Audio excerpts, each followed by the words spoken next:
ourselves a lot, don't we? We work so hard at trying to stop ourselves from doing things that we know aren't good for us because we are convinced that that's the key to self-improvement. But what if I told you that entire approach was backward? That cycle of self-denial, it's not just ineffective, it actually strengthens the behaviors we're trying to stop. I learned this lesson in kind of an unusual way. When I was in my early 30s, I woke up one morning completely unable to use my legs. I got out of bed and I collapsed to the floor. I tried to get up. I couldn't.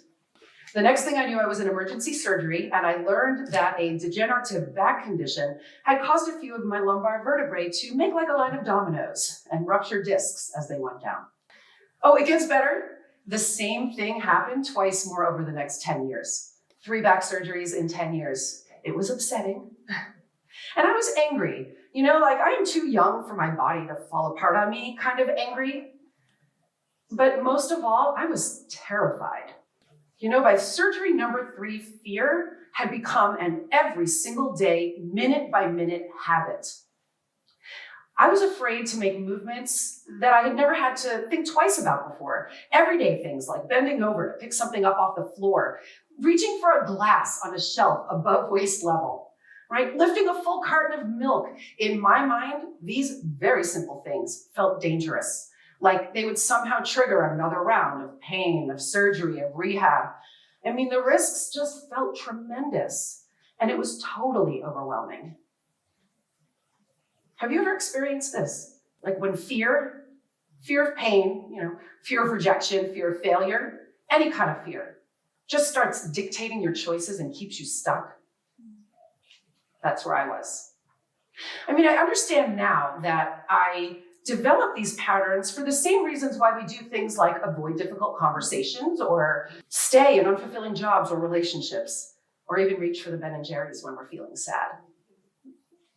Our habits are our comfort zone, and that's really where we want to be, even when we know it's unhealthy. But then when we are finally ready to make a change, we punish ourselves by focusing on what we can't have and what we shouldn't do. We say things to ourselves like, don't eat that cookie, you'll destroy your diet. Or don't hit snooze, God, you're never on time. It's like the anti-Nike philosophy, just don't do it. And how's that working out for us? Well, as we know, most people who go on a diet regain the weight. We cannot put our phones down. In fact, there's a recent survey that says we check them at least 9 times every hour. The evidence is clear. More often than not, fighting against our habits just doesn't work.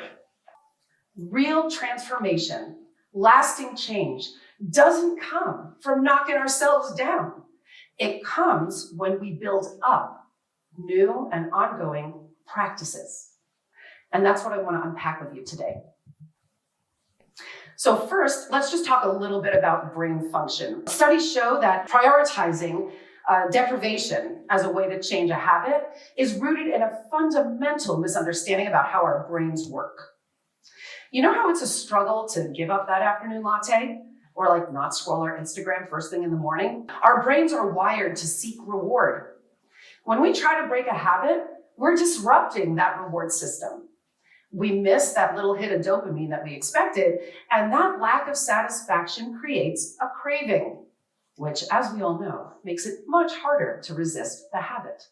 Building a practice, on the other hand, requires an intentional and ongoing effort to add in new behaviors instead of eliminating old ones. Now, when we do this, we stimulate our brains and we allow them to build new, stronger neural pathways that can actually circumvent the ones that aren't working for us anymore. There's this book called Aging with Grace that illustrates this idea really well through the story of a famous study called the Nun Study. It is a long-term study that started back in 1986 when researchers followed 678 nuns over many, many years to learn how lifestyle choices affect the aging brain. Now, one of the nuns, Sister Bernadette, She had her master's degree. She taught for about 30 years. And once she retired, she made a practice of learning something new every single year for the rest of her life. So of course, the researchers were not surprised to see that she scored high on all of her cognitive tests. But what did surprise them was that an exam after she passed away revealed significant neurological damage. She should have shown symptoms of Alzheimer's, but she never did. Turns out, Sister Bernadette wasn't an exception.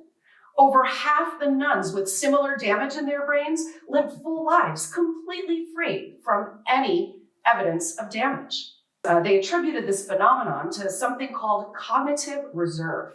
Through a lifetime of practice, engaging their minds, nurturing connections, and fostering positivity, these remarkable women actually did build those new, stronger neural pathways I talked about earlier, and they acted as powerful mental buffers to protect them against any negative effects of already existing damage. Pretty incredible, right? And it's so cool. I really wanted to tap into that kind of power. But back then, even though my body had started to heal, my mind kind of hadn't really caught up. I knew that living in a constant state of fear of re-injury was like not a way to live, but telling myself, don't be afraid, it was a lot like telling myself, don't eat that cookie. So, there I was. I am afraid to move. I'm eating cookies. I don't know what to do. I felt trapped. So, like any independent and successful woman with kids, a husband, a job, and a mortgage, I called my mother. Now, Mom is a high energy woman of action. So I should have known that she wasn't going to join me in my tepid pool of self-pity, right? But instead, she launched into this passionate endorsement of Pilates, her newest fitness obsession. I was skeptical, partly because it sounded like something that would land me in traction, but mostly because Mom's got a history of, how do I say this? High levels of enthusiasm for fitness trends. We had the Jane Fonda aerobics phase. We had the jazzercise phase. And then we had the Zumba phase. Yeah, anything that had to do with leg warmers. But Mom was convinced that Pilates was the thing that would cure me.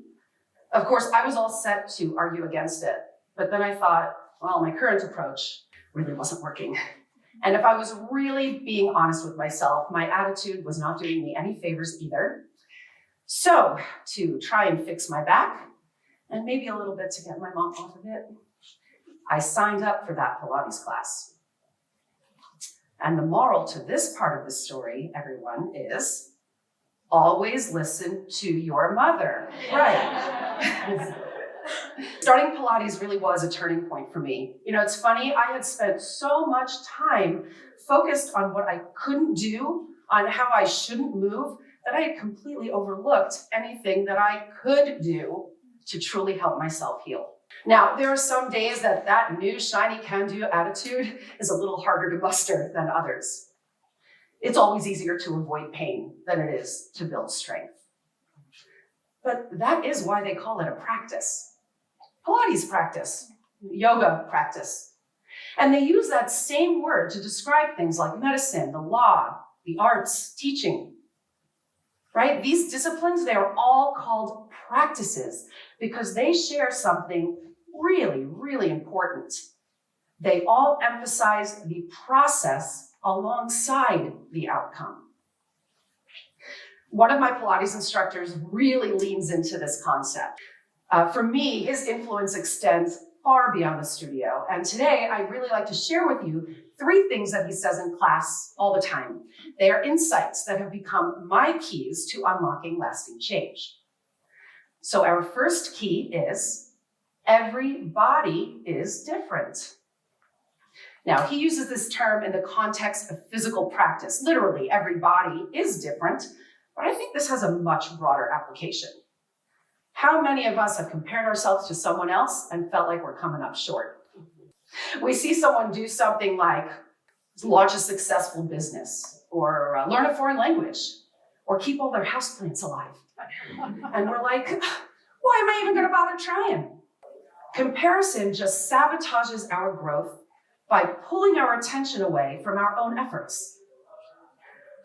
If you really want lasting change, stop comparing and start becoming. Focus on building your practice and becoming the very best version of yourself. The second key is practice breeds progress. You notice how it's not practice makes perfect? Because perfection is a soul-sucking illusion.